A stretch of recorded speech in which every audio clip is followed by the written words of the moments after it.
Mademoiselle Petroni, je m'appelle Céline et je suis très contente de vous retrouver pour une nouvelle vidéo. Je fais une nouvelle tentative pour essayer de réanimer ma chaîne YouTube. J'espère que je vais y parvenir. J'ai beaucoup hésité à revenir par ici. Ça fait plusieurs mois, je crois, depuis début juillet, que je n'avais pas tourné de vidéo pour ma chaîne YouTube. J'ai publié, je crois, le dernier format que je vous proposais, qui s'appelait les Chroniques de la Maille, où je revenais toutes les semaines vous parler un petit peu de mes loisirs créatifs. Et puis il y a eu un coup d'arrêt. Rien de grave, peut-être juste les vacances d'été déjà qui ont fait une belle coupure, puis du mal à revenir après les vacances. Un peu de perte de motivation pour tourner et surtout de moins en moins de temps pour venir tourner des épisodes de podcasts ou de chroniques hebdomadaires. Je fais donc là mon retour pour cette nouvelle année 2024 en tournant cette vidéo qui va être un podcast assez classique. Donc pour celles qui ne me connaissent pas et ceux qui me découvrent, je m'appelle Céline, j'ai 47 ans, j'habite à Chambéry en Savoie et je suis la personne qui a créé Mademoiselle Petroni, qui est une marque de patrons de tricot que j'ai créée en tant qu'auto-entrepreneur en février 2017. Donc nous fêtons bientôt le 7e anniversaire de Mademoiselle Petroni. À ce propos, il y aura une petite surprise concernant ces 7 ans. Puis, j'ai pas fait beaucoup de nouveautés dans ma boutique de patron depuis ma dernière sortie qui est le gilet...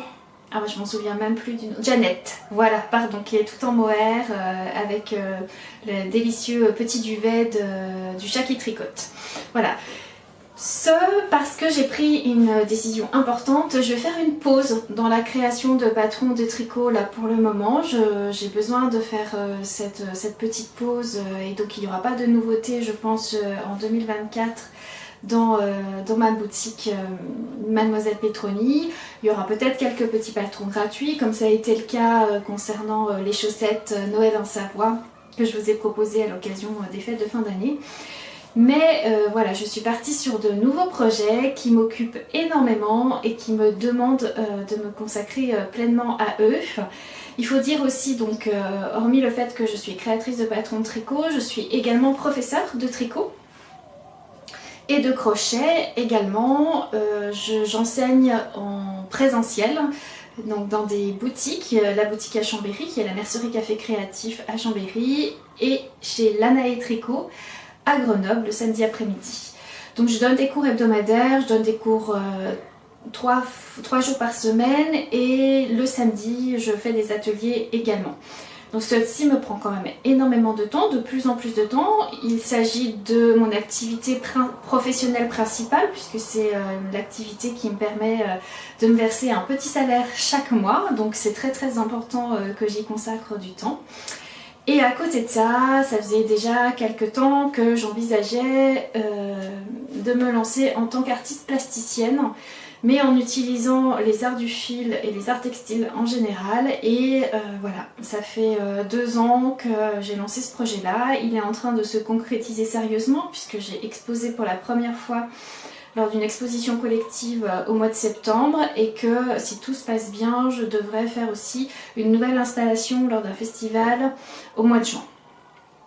Je croise les doigts également puisque je vais sûrement partir en résidence de création d'artistes sur la fin de l'année 2024. Voilà, tout ça c'est en projet mais c'est en train de se concrétiser tout doucement et forcément c'est un projet qui me tient énormément à cœur. J'ai toujours, je crois, secrètement rêvé de pouvoir exprimer ma part d'artiste et voilà, c'est l'occasion, c'est le moment pour moi. J'arrive à un moment de ma vie et de ma vie professionnelle où je sens qu'il faut que je le fasse. Donc ce qui explique que je mets un petit peu entre parenthèses pour le moment la création de patrons de tricot et j'espère que vous ne m'en voudrez pas. Toutefois, rien ne m'empêche de venir partager ici avec vous ma passion pour le tricot, puisque je vais essentiellement parler tricot dans mes podcasts créatifs. Il y aura de temps en temps des petites insertions d'autres arts du fil, comme le crochet, un petit peu de broderie peut-être aussi. Voilà, je suis en train de m'essayer un peu à plein de choses, mais notamment justement pour mon projet artistique où là j'essaye de travailler beaucoup plus d'autres travaux d'aiguille, mais pas que. Je veux expérimenter des choses un peu nouvelles, mais là je ne viendrai pas vous parler de ça ici. Si d'ailleurs vous voulez en savoir un petit peu plus concernant mon travail artistique, je vous invite à nous rejoindre sur ma page Patreon, donc la page Patreon de Mademoiselle Petroni. Je vous mettrai les liens de toute façon dans la description. Dans la description, je note tous les liens utiles, mais également toutes les mentions que je fais de cette vidéo concernant les patrons, les laines, voilà, ce qui vous permettra de retrouver plus en détail des informations que j'aurais oublié de préciser pendant la vidéo. Voilà pour ce qui concerne le côté présentation. Je vais pas venir vous parler de tout ce que j'ai fait ou tricoté depuis le mois de juillet, quoique je n'ai pas énormément en fait tricoté, puisque comme j'ai beaucoup travaillé pour mon exposition du mois de septembre, j'y ai consacré du temps. J'ai passé beaucoup de temps à ma rentrée pédagogique en tant que professeur de tricot.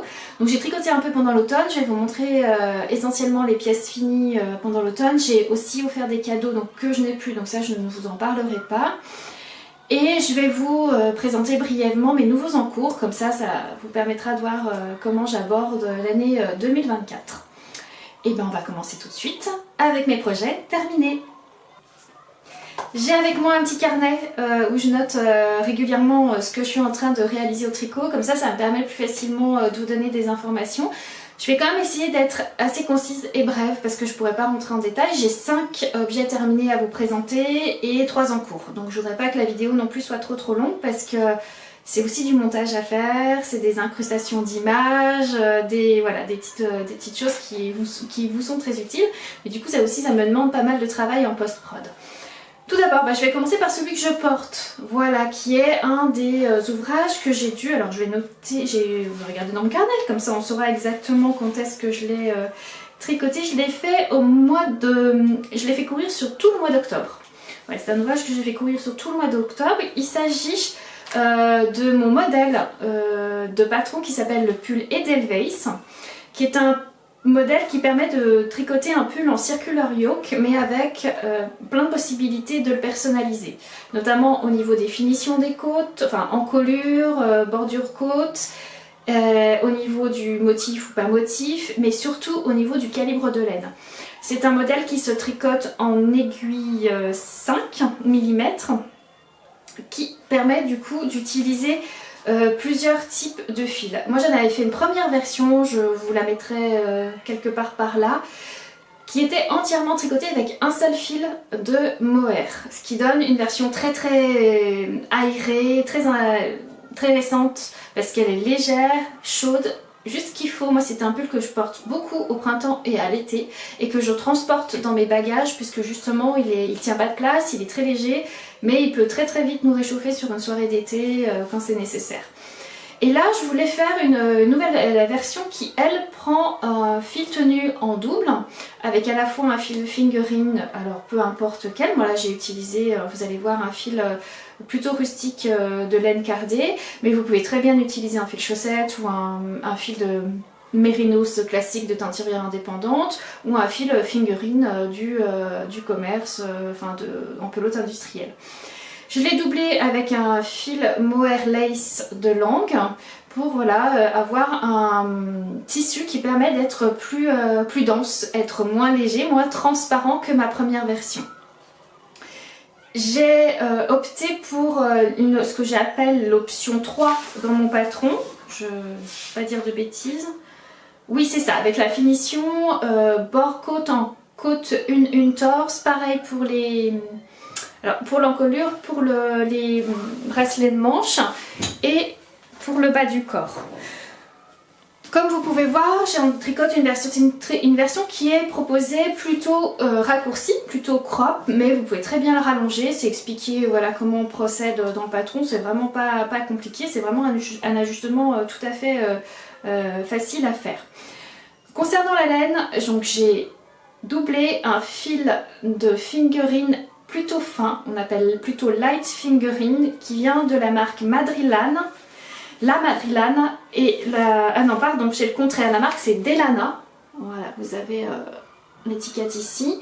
Et c'est la qualité La Madrilan, qui est une laine qui est cardée, donc qui est très très légère, où on a approximativement, ils disent, 445 mètres pour 100 grammes. Donc vous voyez qu'elle est un peu plus fine que de la fingering. C'est de la 100% laine. C'est de la laine espagnole. Voilà, c'est ça, c'est la laine espagnole. Oui, je me souviens, je l'avais acheté. C'est des écheveaux que j'avais depuis très longtemps dans ma réserve de laine, que j'avais acheté à l'occasion d'un anniversaire de la boutique Lanae. Et alors, ça a été une très belle découverte. J'ai adoré tricoter ce fil, qui est très léger, qui est régulier, qui est très beau, qui a des nuances. Je vais essayer de me rapprocher.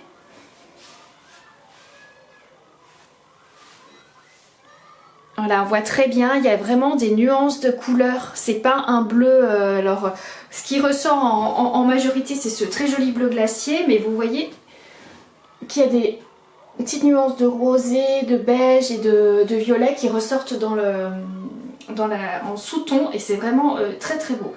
Je l'ai doublé avec le Mohair Lace de Lang dans un coloris pareil bleu glacier, alors pareil vous retrouverez toutes les informations en description, vous aurez le lien aussi vers ma fiche Ravelry qui vous explique les options que j'ai choisies, les modifications que j'ai faites. Et la principale modification que j'ai faite, c'est que dans le patron, j'indique comment intégrer, mais seulement la dernière, voilà, la dernière frise de dentelle. Et là, moi, j'ai décidé de la mettre dès le début sur tout l'empiècement circulaire, sur tout le yoke, j'ai mis le petit motif de dentelle. C'est pareil, j'explique en détail comment j'ai fait, comment j'ai procédé, donc comme ça pourra peut-être vous donner des idées pour personnaliser votre propre pull en empiècement circulaire. Il se commence par le haut, se termine par le bas, on monte d'abord l'encolure, on met en place l'empiècement circulaire avec des augmentations, moi je propose des augmentations levées dans ce patron parce qu'elles me paraissent plus discrètes que les autres augmentations. On met les manches en attente, on tricote le corps. On finit avec le bord-côte ou l'autre type de finition en fonction de l'option que vous avez choisie dans le patron. Les manches sont des manches droites, il n'y a pas de diminution. Il y a seulement des diminutions sur la fin, des diminutions drastiques sur la fin pour former le bracelet de manche que moi j'ai choisi de faire long parce que voilà, j'aime bien avoir des manches pas trop courtes, surtout quand c'est des pulls chauds pour la saison automne-hiver. Je ne vais pas en dire plus, voilà, c'était mon encours du mois d'octobre. Mais avant j'ai quand même fini d'autres choses et notamment je vous avais laissé je crois sur les dernières vidéos avec un gilet en fingering. Alors je suis désolée, hein, je n'ai pas du tout préparé mon retour comme vous pouvez le voir, j'y vais vraiment à l'improvisation, mais sinon je pense que je n'aurais vraiment jamais tourné. Voilà, c'est là, c'est un c'est un projet que j'avais fait courir pendant tout l'été, que j'ai abandonné, que j'ai repris, enfin je sais pas, j'ai pas noté, ça doit être noté sur ma fiche Ravelry quand est-ce que je l'ai commencé, quand est-ce que je l'ai terminé. Tout ce que je sais c'est que je l'ai terminé en septembre et que je l'avais sûrement commencé au printemps, donc pour vous dire comment je l'ai fait durer cet ouvrage.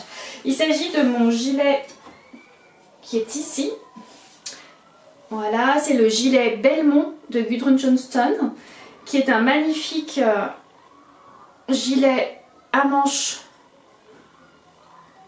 montée, pardon, avec tout un empiècement de dentelle sur le devant. Très très joli motif de dentelle de type Shetland. Et dans le dos c'est tout en jersey, les manches sont tout en jersey. C'est un gilet qui se tricote du bas vers le haut, hein, qui est un bottom-up. Parfois c'est des constructions qu'on n'aime pas trop, mais moi ça ne me dérange pas quand il s'agit des manches montées. Au contraire, je trouve que ça fonctionne bien pour ce type de construction, puisqu'on n'a pas ce souci de devoir venir rattacher tout sur le même câble au moment de faire... tout se tricote de manière séparée, c'est-à-dire on tricote donc ensemble, on monte ensemble les demi-devants et le dos, on va travailler en aller-retour puisqu'il est ouvert, hein, c'est un vrai boutonnage. Je vais vous montrer, c'est pas un faux boutonnage, je vous dis ça parce que le prochain que je vais vous montrer c'est un faux boutonnage. Voilà, vous voyez c'est vraiment un gilet. Donc on met en place les côtes de 2, je crois que c'est des côtes de 2 semi-torse dans mon souvenir. Moi j'ai fait une petite modification au niveau de la bordure, eux ils préconisent une maille lisière, moi j'ai préféré faire une bordure en I-cord intégrée, c'est pareil, ça je l'ai indiqué sur ma fiche Ravelry donc vous aurez toutes les informations.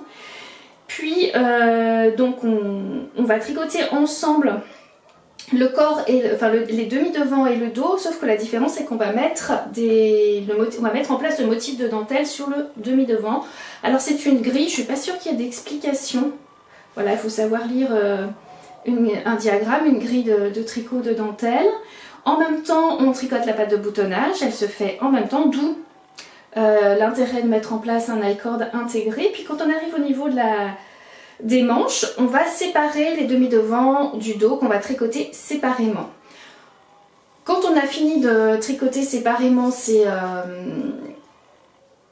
demi-devants et ces dos, on va les joindre ensemble avec un rabat, je ne sais plus si c'est un rabat à 3 aiguilles ou un grafting que j'ai fait.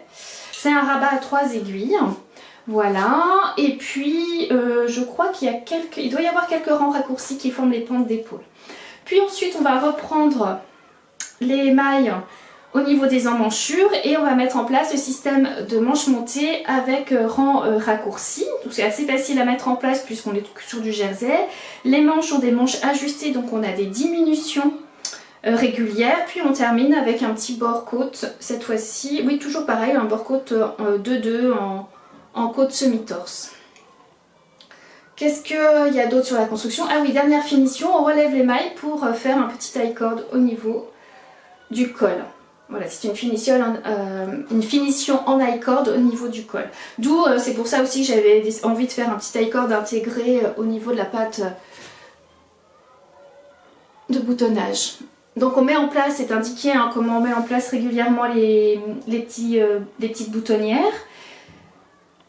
Je crois que j'ai à peu près tout dit au niveau de la construction. J'ai utilisé comme fil, un fil pareil que j'adore, ça fait partie de mes fils fingering préférés. Il s'agit de la Mondim de Retrosaria Rosa Pomar. Je vais vous montrer, l'étiquette est assez célèbre maintenant, voilà. Et je l'ai pris le coloris que j'adore, ce purple là, ce violet, m'a vraiment tapé dans l'œil dès que je l'ai vu, quand je l'ai vu chez Lanae. Il s'agit du coloris 118 qui est donc violet si jamais ça vous intéresse. J'ai utilisé je crois un peu moins que ce qui est indiqué comme métrage mais c'est normal parce que c'est pareil, je crois que je l'ai pas fait aussi long. Par contre chose différente c'est que moi j'ai tricoté et ça c'est pareil, je l'ai indiqué en termes de modification. J'ai pas fait pour les manches, j'ai pas fait la taille indiquée, j'ai bien tricoté en taille 1 pour ce qui concerne tout le corps, oui tout le corps, et j'ai fait la taille, non j'ai dit des bêtises, non c'est ça, j'ai monté, alors c'est particulier, j'ai monté les côtes pour une taille 1, je suis passée ensuite en taille 2 pour ce qui concerne le dos, pour essayer d'augmenter un peu ma taille de circonférence de poitrine, parce que je voulais pas que ce soit un gilet qui soit trop serré, et dans mes manches j'ai fait la taille 1. Donc non, je pensais les avoir fait un peu plus lâches, mais non, apparemment non. Donc de toute façon tout est indiqué, je vais vous le passer, comme ça va vous permettre de voir ce que ça donne, parce que c'est un gilet qui est très ajusté. Je le porte, comme vous voyez, là j'ai mis juste un petit débardeur dessous pour vous montrer qu'il est vraiment très ajusté, même au niveau du corps. Il arrive très court, hein. Vous savez que moi j'aime bien porter mes pulls et mes gilets plutôt assez raccourcis. Il est plutôt décolleté, donc je le porte jamais, pour l'instant je ne l'ai pas porté comme ça, surtout que la Mondim a même la peau, au bout d'un moment j'ai un peu du mal à la supporter au niveau des bras. Au niveau du corps ça ne me dérange pas, au niveau des bras il semblerait que ma peau soit un peu plus sensible.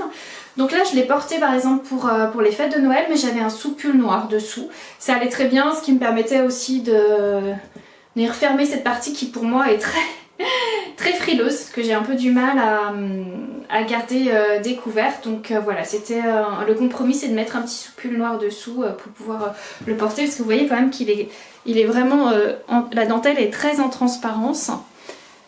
Là on voit bien les manches montées. Non non, c'est un très beau modèle. Ça faisait très longtemps que je voulais le tricoter, très longtemps que je voulais le faire, puisque je l'avais vu sur mes amis de l'Anaé, les tricopines de l'Anaé qui l'avaient. D'ailleurs je crois qu'Anna l'a tricoté aussi, mais c'est surtout quand j'avais vu la version de Laura, je me suis dit oh là là, il m'en faut vraiment une. Et le fait de le voir porter sur les amis proches, c'est important. Moi je trouve que quand on voit les modèles de tricot sur les copines, c'est encore plus inspirant que quand on les voit là sur les vidéos, parce qu'on peut vraiment se rendre compte du tombé, on peut toucher la matière, voir le rendu. Puis elles m'ont parlé un petit peu, c'est par exemple Anna m'a dit fais attention, il est vraiment très ajusté, peut-être envisage une taille au-dessus. Enfin voilà, ça m'a permis de me réorienter un peu différemment sur ce modèle.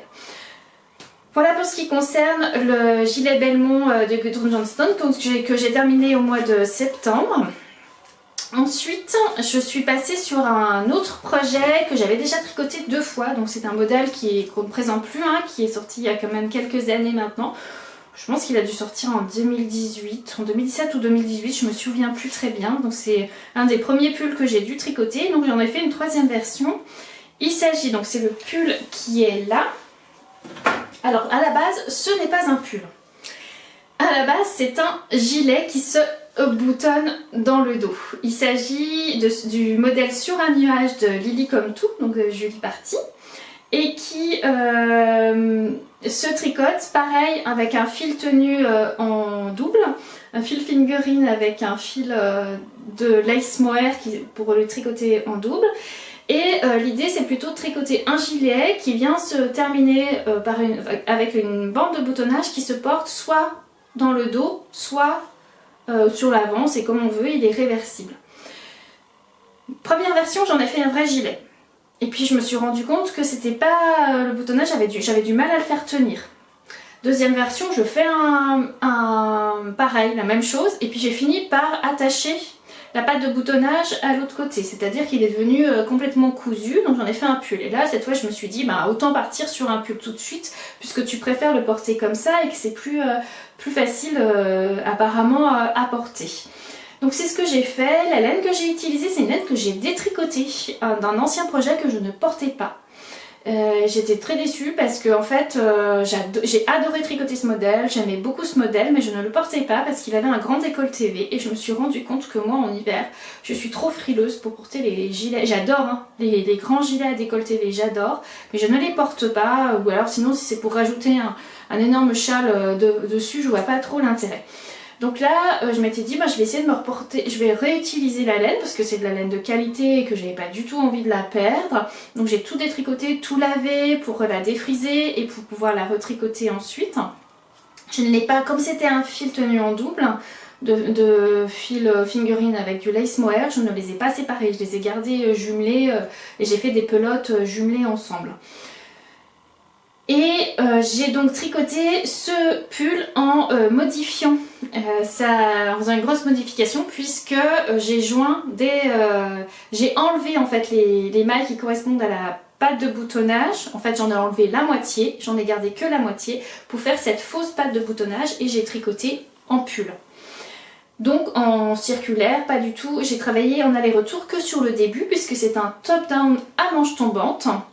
Donc où on commence, je me semble pas dire de bêtises, par le dos, oui je crois, donc on met pareil en place le dos, il y a un léger, en fait on va fermer parce qu'il y a un léger décolleté aussi dans le dos, on met en place les rangs raccourcis pour les pentes d'épaule, puis ensuite quand on a tricoté jusqu'à l'emmanchure, on vient mettre en attente ici, on reprend les mailles sur les épaules, puis on construit Pareil, les deux demi-devants de l'empiècement haut avant pour former le léger décolleté V. On rejoint les deux demi-devants, on les tricote ensemble. Donc c'est là que j'ai mis en place la fausse patte de boutonnage. Pour la fausse patte de boutonnage, je crois que j'ai fait un effet de maille glissée et de petite côte.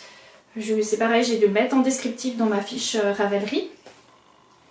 Et ensuite on fait jusqu'à la hauteur d'emmanchure, la même hauteur d'emmanchure que le dos. On joint le dos et le devant, on tricote en circulaire, on maintient la fausse patte de boutonnage. Et moi j'ai décidé de faire les finitions. Elle propose deux types de côtes en finition. Donc moi j'ai choisi ces petites côtes là, où on fait passer le fil devant, hein, tout simplement pour donner cet effet. Puis ensuite on revient aux emmanchures, qui sont des emmanchures basses, puisqu'on est en épaule tombante. Et on tricote les manches, pareil c'est des manches plutôt ajustées, avec des diminutions régulières tout le long, jusqu'au poignet, où là on fait un bracelet de manche pareil en côte, et j'ai fait les mêmes côtes que sur le bas. Puis on relève les mailles de l'encolure pour faire une finition en I-cord. J'ai utilisé pour les boutons qui sont en fait juste des boutons décoratifs, des magnifiques petits boutons en porcelaine de chez Atelier Camlir, pareil que j'avais récupéré du gilet précédent que je ne portais plus. Donc voilà, au niveau des laines, alors il s'agit de la qualité numéro 1 de Maison Septembre, qui est teinte au brou de noix, je crois, celle-ci, et c'est le coloris sépia. Et je l'ai doublé avec un lace mohair écru, tout simplement, qui éclaircit un tout petit peu la laine fingering de chez Maison Septembre. Voilà, donc c'est un pull que je porte beaucoup. Je vais vous le passer également pour voir un petit peu le tombé. Il est plutôt pareil, raccourci, hein. Moi j'aime bien les pulls crop. Ça c'est un pull que je porte, pour moi c'est un basique super agréable à porter, aussi bien avec un pantalon ou par-dessus une robe, sans problème. Je vous montre ce qu'il donne à porter. J'ai passé le sur un nuage, donc comme vous pouvez voir c'est un pull qui est plutôt à encolure bateau quand on porte pas les boutons sur l'avant, et on a un léger, je vous parle et après je vous montre, on a un léger décolleté V dans le dos.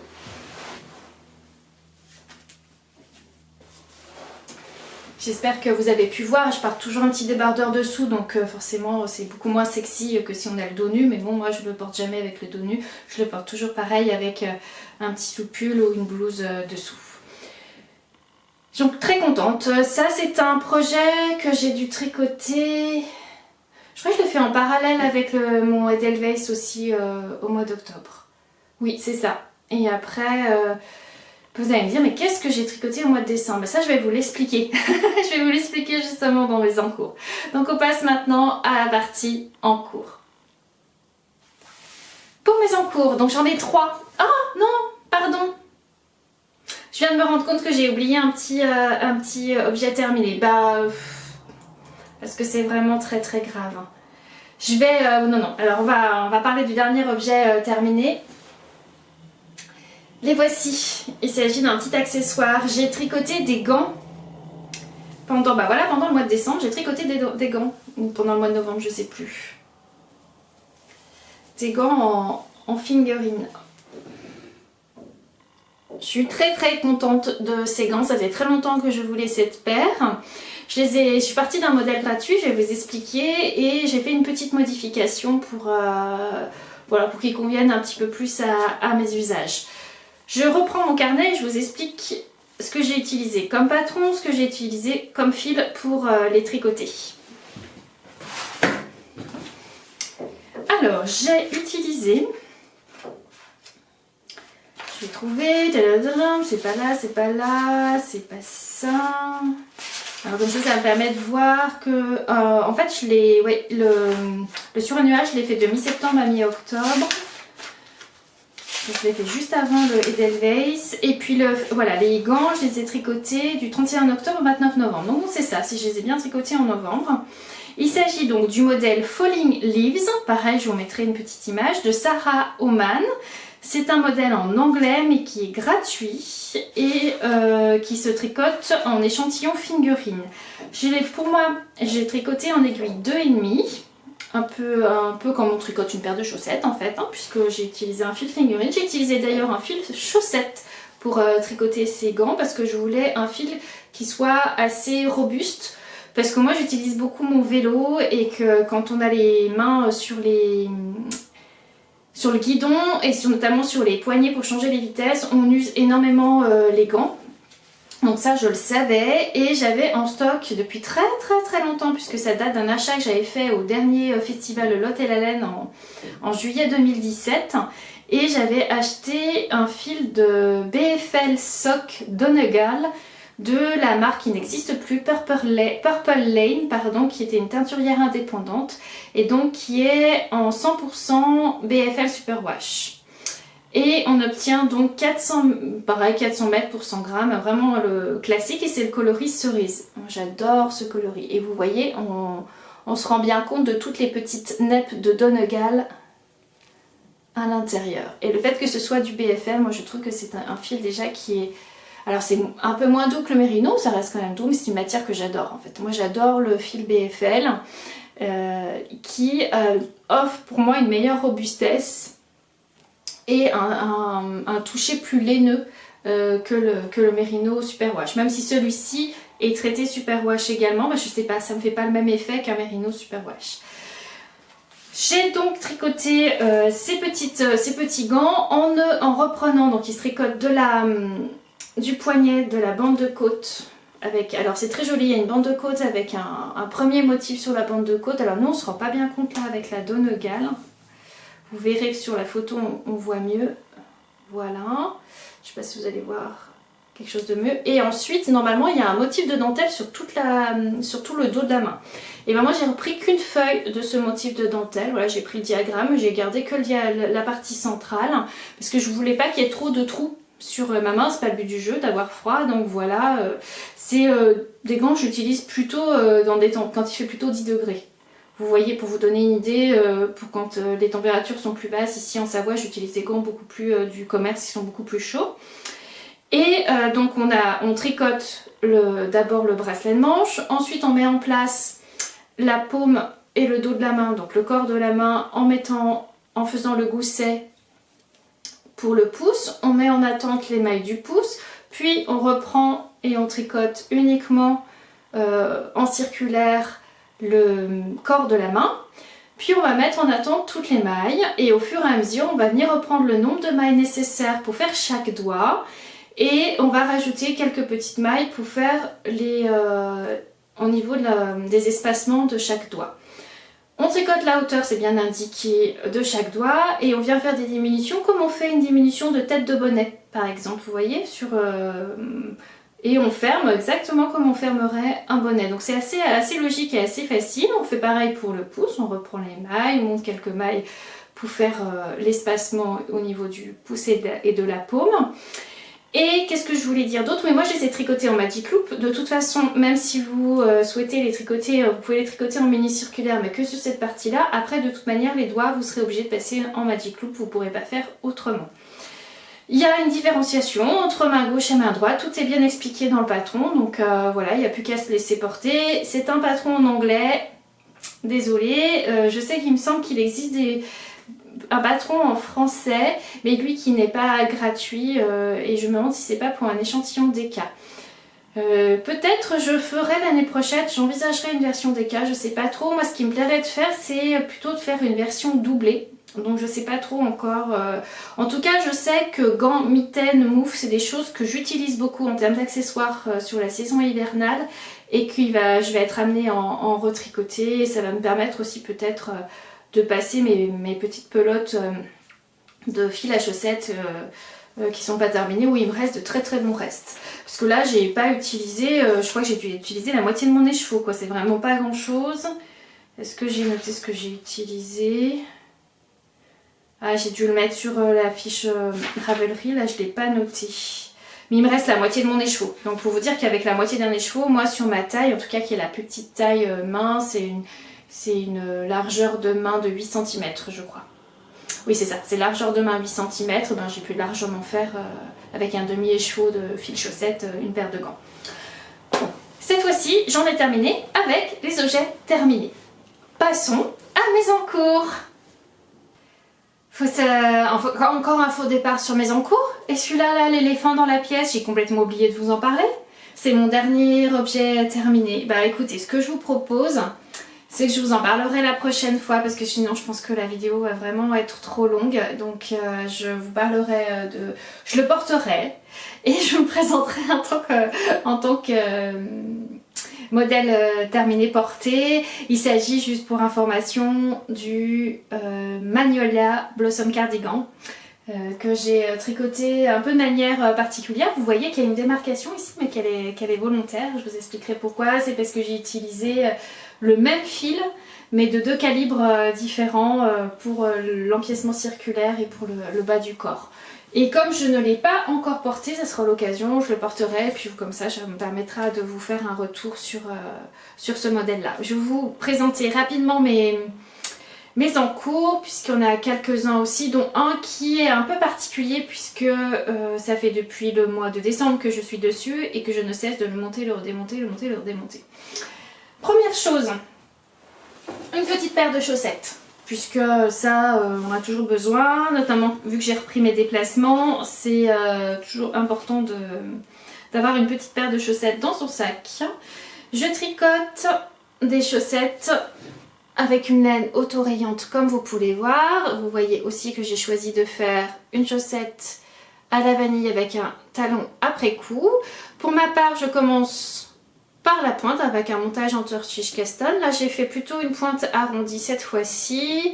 J'ai prolongé la couleur de la pointe après les augmentations parce que j'aime bien que sur le pied ça fasse une jolie pointe assez longue.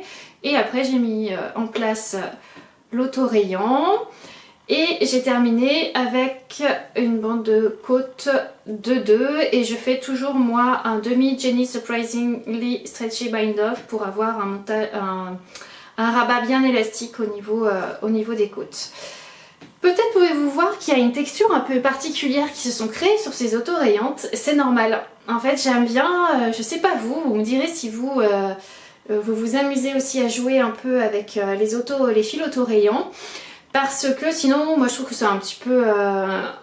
Voilà, bon, en même temps le fil autorayant, l'avantage c'est que quand on voit les rayures, c'est qu'elle progresse, ça progresse rapidement, on a très envie de les voir progresser. J'ai fait, à chaque changement de couleur, j'ai glissé une maille, toutes les 4 mailles. Donc je fais une maille glissée, 3 mailles endroit, une maille glissée, 3 mailles endroit, une maille glissée, 3 mailles endroit pendant tout le tour et je fais ça à chaque changement de couleur. Et c'est ça qui donne un petit effet de fausse côte. Je trouve ça très sympa et je trouve que voilà, j'aime bien pimper un peu mes autorayantes en jouant sur les textures. J'ai plein d'idées d'ailleurs à ce propos que je pourrais vous montrer sur mes prochains tricots de chaussettes en autorayant. Et je vous ai pas dit, moi je monte une taille en 56 mailles parce que j'ai les pieds très très fins.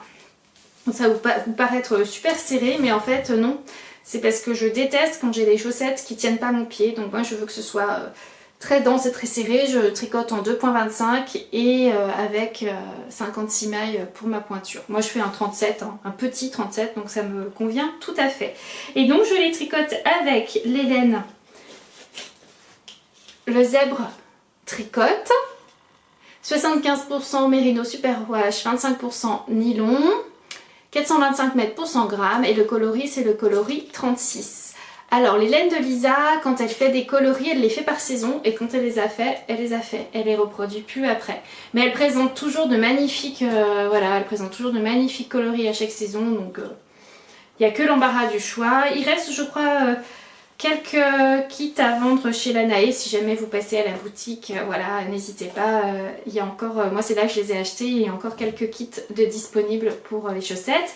C'est un kit qui comprend donc je crois pas dire de bêtises, 100 grammes d'autorayant, voilà, comme ça. Et donc là j'ai commencé la deuxième et le mini assorti. Ça c'était l'encours le plus facile à vous présenter. Deuxième encours, le fameux. Alors, je reprends mes notes. C'est un peu le grand n'importe quoi ce podcast du retour. Hein, je suis désolée, c'est très nature. Très simple aujourd'hui. Heureusement que j'ai mon petit carnet parce que je ne sais pas comment je pourrais vous présenter correctement tous mes ouvrages. Alors, Il s'agit à la base d'un pull que j'avais repéré depuis très longtemps dans un numéro du Laine Magazine. Je vais vous mettre la photo du pull. Il s'agit du Honeydew de Justyna Lorkowska. Et j'ai commencé, c'est un pull à manches tombantes de type boxy, donc avec une grande aisance sur les côtés, qui se tricote du bas vers le haut, ce qui ne me dérange pas du tout non plus pour un bottom-up quand c'est des manches tombantes, puisque de toute manière on n'a pas de problème pour récupérer toutes les manches et ramasser les manches et le corps sur le même câble. Là, voilà, c'est toujours la même construction, on fait les côtes du bas, on monte le dos et le devant ensemble, on tricote en circulaire jusqu'aux emmanchures, puis ensuite on sépare l'empiècement devant de l'empiècement dos qu'on tricote séparément, on crée l'encolure si nécessaire, puis on vient joindre les épaules après avoir construit les pentes d'épaule avec souvent un grafting ou un rabat 3 aiguilles, puis ensuite seulement on reprend les manches. La seule chose qu'il faut faire attention, c'est bien connaître ses proportions au moment où on vient séparer au niveau de l'emmanchure pour avoir une longueur de corps qui nous convienne. D'où l'importance de bien peut-être faire, moi j'aime bien faire un blocage intermédiaire pour voir comment s'est comportée ma laine avec le poids du pull, c'est-à-dire que quand j'arrive normalement là où je devrais arrêter au niveau de la séparation dos devant, dos jeu au niveau de l'emmanchure, je bloque mon ouvrage et je regarde s'il a pris beaucoup d'aisance ou pas, ou si je peux continuer ou si je dois démonter parce qu'il en a pris trop, parce qu'il vaut mieux démonter à ce moment là. Je vous assure que quand à la fin on se retrouve avec un pull qui est trop grand, ou vaut mieux refaire quelques rangs de plus si jamais notre pull est trop court. Donc j'avais spécialement acheté au Knit It une qualité de fil que j'avais repéré chez Atelier EV3, chez Eve, et notamment, alors là, j'ai jamais arrivé à vous donner le vrai coloris. C'est un coloris qui est tellement beau, mais qui est tellement changeant en fonction de la lumière aussi quand même. On est assez proche de ce que... Là, c'est trop bleu. Voilà, c'est plus ça la couleur. C'est un vrai joli vert bouteille. D'ailleurs, il s'appelle Message in a Bottle, ce coloris. Et ce que je voulais, c'est une qualité DK. 100% Superwash Blue Face Leicester. Donc on est à nouveau dans un BFL. Comme je vous dis, hein, j'adore le crunch du BFL. Et j'avoue que j'ai de plus en plus de mal à tricoter des pulls en fingering, même s'il va m'en falloir. On reviendra à ça après sur le programme de 2024 dans une prochaine vidéo. Mais voilà, là j'ai craqué, je voulais un pull pour l'automne, dans un coloris d'automne que j'aime beaucoup porter. Voilà, j'ai dit, mais voilà, j'ai commandé, hein. Je l'avais vu en fingering sur le stand de Eve pendant le Knit It. Elle n'en avait pas en déca, mais je lui ai commandé et 3 ou 4 semaines après je l'ai reçu sans problème, donc elle a pu me le teindre sur commande. Sauf que là, vous voyez, les chevaux est bien comment. Mais là, vous voyez, j'ai une pelote, une autre pelote, une autre petite pelote, ce qui veut dire que j'avais bien commencé mon ouvrage. Sauf que j'arrive pas à tricoter ce modèle. Je sais pas pourquoi, le motif, alors que je le trouve magnifique sur le modèle présenté dans le livre, il ne convient pas avec cette qualité de fil. Il ressort pas du tout de la même manière, peut-être parce que c'est foncé, peut-être parce qu'il est beaucoup plus rond et que ce qui est proposé dans le Laine Magazine, c'est un fil de type plutôt alpaga, qui a beaucoup moins de rebond, qui est beaucoup moins rond et qui est doublé en plus, donc c'est un fil fingering d'alpaga doublé avec un fil de lace mohair.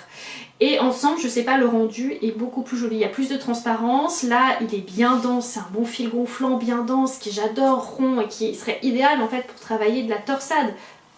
Je sais pas pourquoi j'ai voulu partir sur cette texture. Peu importe, je me suis pas découragée, je me suis dit, eh ben, tu vas essayer de trouver un motif, parce que j'adore le modèle, j'adore la coupe, j'adore le style, donc je voudrais quelque chose qui va ressembler au Honeydew de Justyna Lorkowska, sauf que ben, j'ai changé de point. Donc j'ai tout redémonté la laine, donc là j'avoue que je ne l'ai pas défrisée, hein, vous voyez, on voit que là il y aura besoin d'un bon blocage, parce que c'est normal, elle a gardé la mémoire de forme. Et j'ai opté pour un autre point texturé, parce que moi je voulais un point texturé Et là j'ai fait juste un travail de maille endroit, maille envers, maille glissée. Donc j'ai un peu fait à ma sauce, hein, j'avoue, j'ai noté. Sur la fiche Ravelry, je vous mettrai le type de point que j'ai mis en place. Et j'ai décidé de le mettre que sur le devant et pas dans le dos.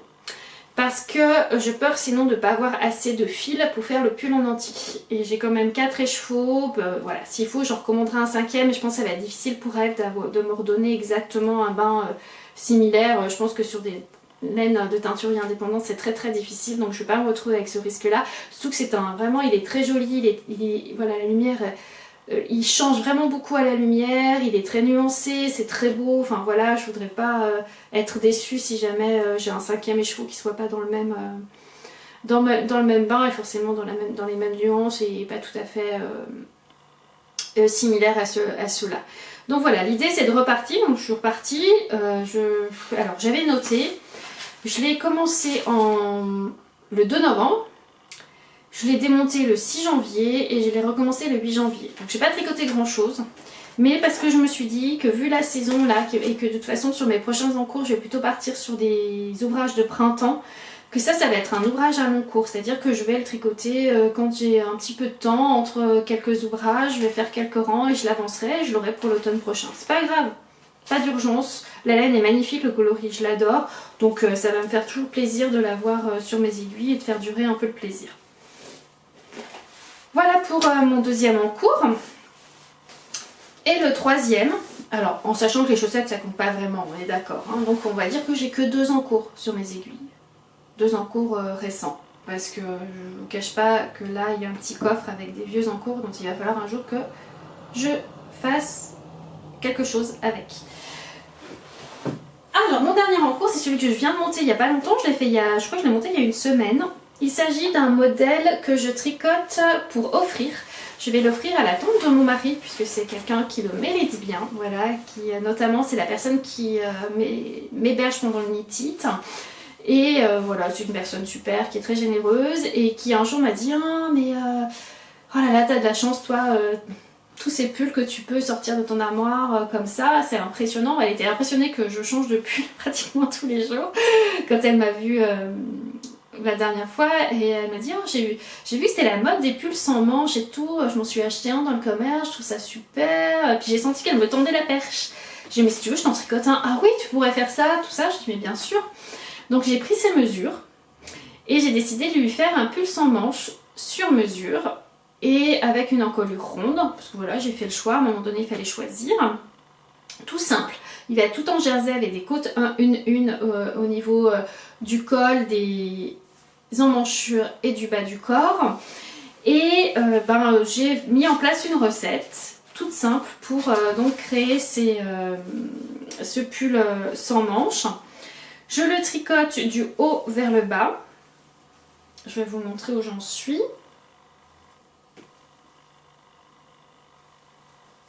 Voilà, donc j'ai commencé par le dos.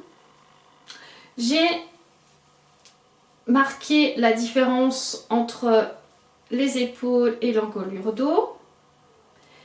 J'ai créé quelques rangs raccourcis pour faire la pente d'épaule dans le dos. Puis j'ai tricoté tout droit pendant une certaine mesure. Puis j'ai mis en place les augmentations pour créer la forme de l'encolure dos, de l'emmanchure dos, pardon. Pareil de l'autre côté. Et j'ai fait ça sur une hauteur qui correspondait à la hauteur d'emmanchure que je voulais avoir pour sa taille. Donc sa taille correspondrait à un M. Et j'ai fait une hauteur d'emmanchure d'à peu près 23 cm. Puisque l'idée d'un pull sans manche, c'est quand même d'avoir une emmanchure où on peut passer un bras de chemise. Hein, on peut vraiment passer une chemise au niveau de l'aisselle. Puis ensuite j'ai relevé les mailles au niveau des mailles de montage de l'épaule, de chaque épaule dos. J'ai fait les demi-devants en symétrie. J'ai creusé l'encolure avec des augmentations. Puis j'ai rejoint un demi-devant et le demi-devant en montant des mailles au niveau de l'encolure. Et j'ai tricoté tout droit pendant un certain temps. Et ensuite pareil, j'ai créé les augmentations pour former la courbe d'emmanchure. Puis là j'en suis au moment où j'ai joint les dos et le devant, où j'ai rajouté des mailles sous l'aisselle. Voilà, donc ça va être une recette personnelle qui est vraiment toute simple, qui est un montage classique d'un pull en manche montée, hein, tout simplement. Et l'idée c'est que vous aurez la recette dans mes notes Ravelry, donc si jamais vous voulez suivre la recette, il suffit simplement de prendre vos mesures et en fonction de votre échantillon de savoir combien de mailles vous allez utiliser pour votre pull sans manche. J'ai bien fait mon échantillon parce que là c'était vraiment important justement pour faire le pull sur mesure. Voilà, donc vous voyez le jersey et les petites côtes. Vous voyez que je vais faire un petit rang de point mousse entre les deux pour pouvoir faire une jolie petite finition. Et je le tricote en aiguille 4 pour le jersey et 3,5 pour les côtes. Avec les laines, c'est des laines pareil qui me restaient dans ma réserve de laine et je me suis dit que ça allait très bien se jumeler ensemble en fait, hein, je les tricote les deux ensemble. La qualité Alpaca Edelweiss de Kremke, qui est un fil chaussette normalement, donc c'est un fil fingering, avec la qualité Brushed Alpaca Silk de chez Drops. Là le coloris c'est le numéro... je sais plus, 50, donc c'est un joli écru. Et là on est dans un beige clair et c'est le numéro 1.